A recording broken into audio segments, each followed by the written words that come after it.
Today ends 10 weeks of our sermon series that we have called Basic Training. Let me see if I can pull it up here real quick. The basic training sessions are, or have been, Jesus, who is He? Worship.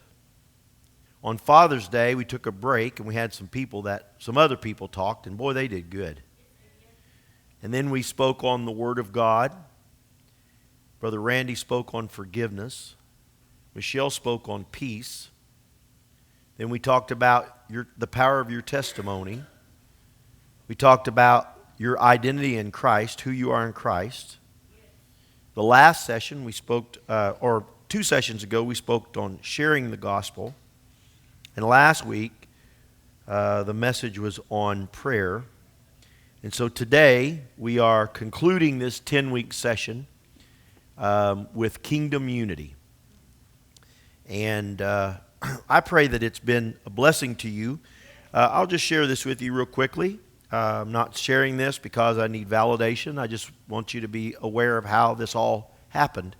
And that was in our prayer time, our leadership team felt like that there were some foundational principles that we needed to address as a congregation. What is it, if people's coming into the kingdom, what are some of those foundational places that they need to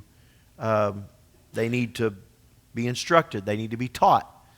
And so these 10 things are not the only things that you need, but we felt like it's a good starting place. And so as the Lord guides us, I've been praying for someone to feel the nudge from the Lord to say, I think I would like to teach a class maybe on Sunday morning from 9 to 10 for new believers, and we'll go a little more in depth on these same subjects, and we'll go back and start at the beginning. We'll talk about those. And so if the Lord were to move on your heart, then I sure would like to talk to you about that. And I'm sure that in His timing, He will make that happen. Next week is Labor Day weekend, and a few months ago, I extended an invitation to minister to speak on Labor Day, and he told me, he said, if I'm able, I will. And he is not going to be with us next week. It was Pastor Mike who I invited to speak on our Labor Day service. And so Pastor Mike is otherwise consumed. And just between you and me, I don't expect him to stop what he's doing to come and preach to us.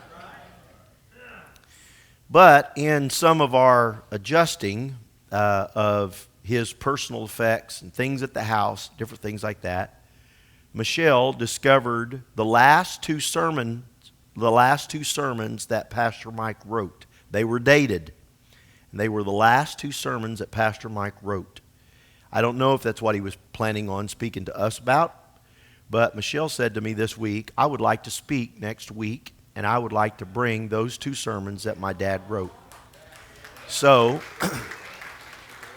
next week, Michelle will be sharing with you the words that we feel like were intended for us.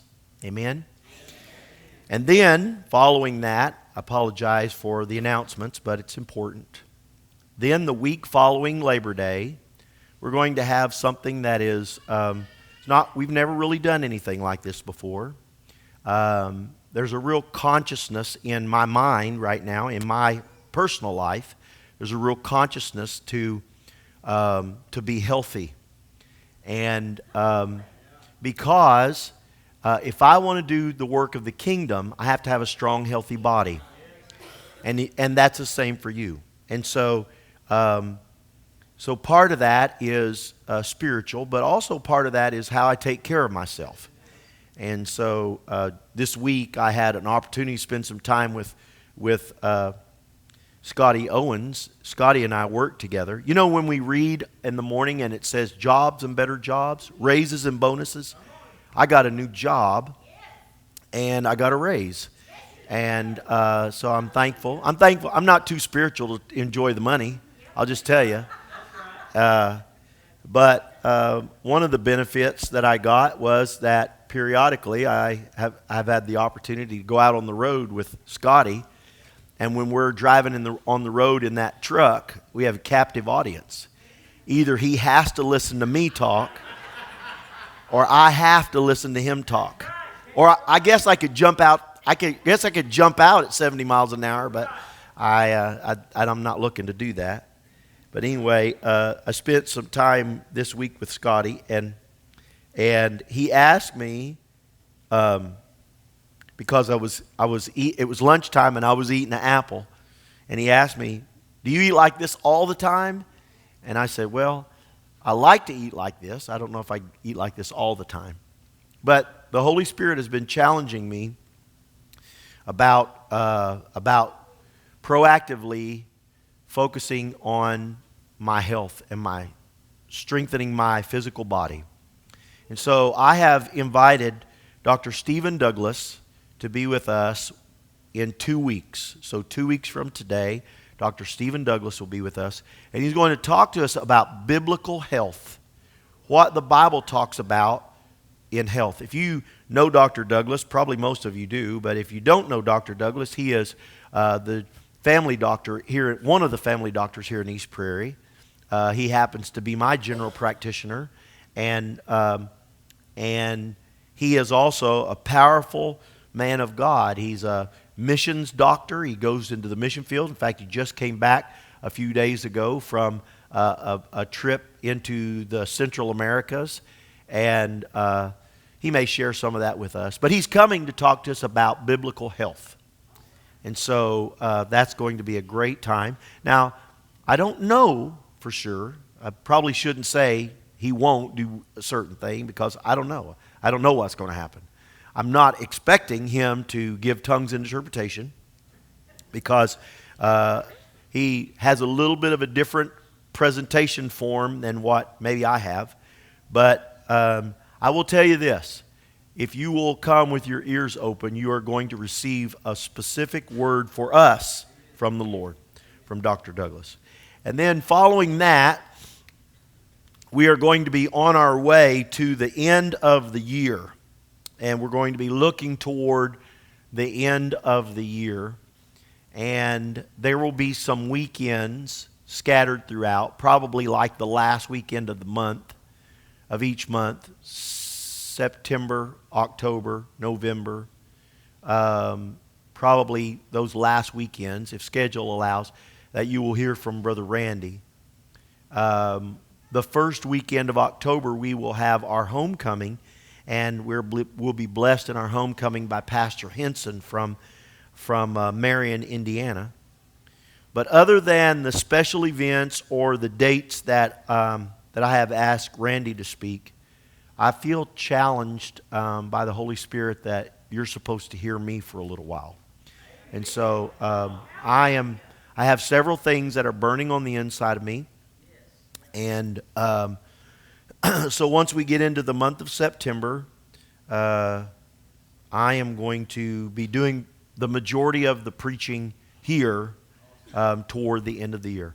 We have a lot of ministers in this congregation, and when we get into the new year, we're going to be hearing from a lot of different voices from this church. God has put people in this church with a voice, with a heart to hear His voice, and so because they are here, we're going to utilize them. But as we move toward the end of the year, I really feel like the Holy Spirit has challenged my heart to be able to start early, casting vision for where we are headed as a congregation. So there's where we're going.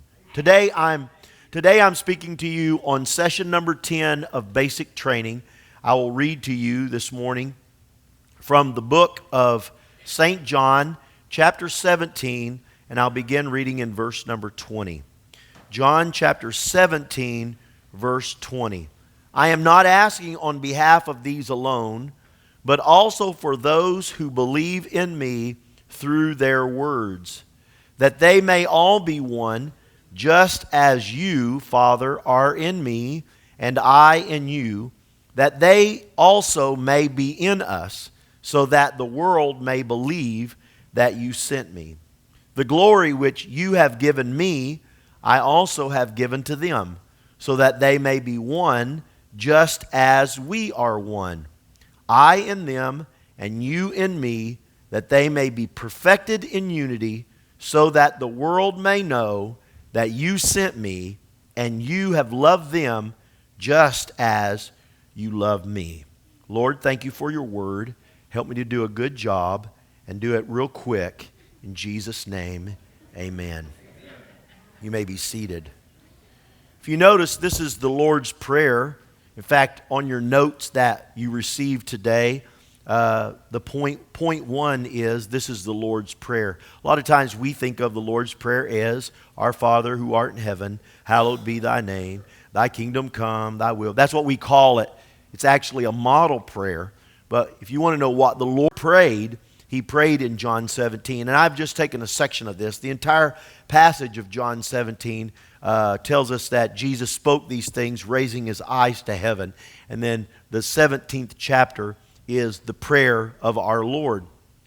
In this section that I've talked to you about, or that I've read to you, read into your hearing, he makes reference to making them one. In fact, 4 different times in this section that we've read, he either says, make them one, let there be one. He makes reference to unity, oneness, being one. He makes reference to that 4 times. And in fact, in verse 23, it says that they may be perfected in unity. Now, the word perfected, a lot of times when we look at the word perfect, we think that that means that you're not going to make any more errors or any more mistakes. But the original language here, that word perfected means to be complete or to be mature. And Jesus prayed that we would be perfected in unity. Not that we would never err in our unity. Not that we would never feel like, you know what, I'm upset at Katrina, and now I've got a grudge against her. I get my dauber down and pooch my lip out because I'm upset at Katrina. Those things happen with us. But if something happens that would infringe on the unity that I have with Katrina, that I will be mature enough to go to Katrina and say, I have had something in my spirit against you,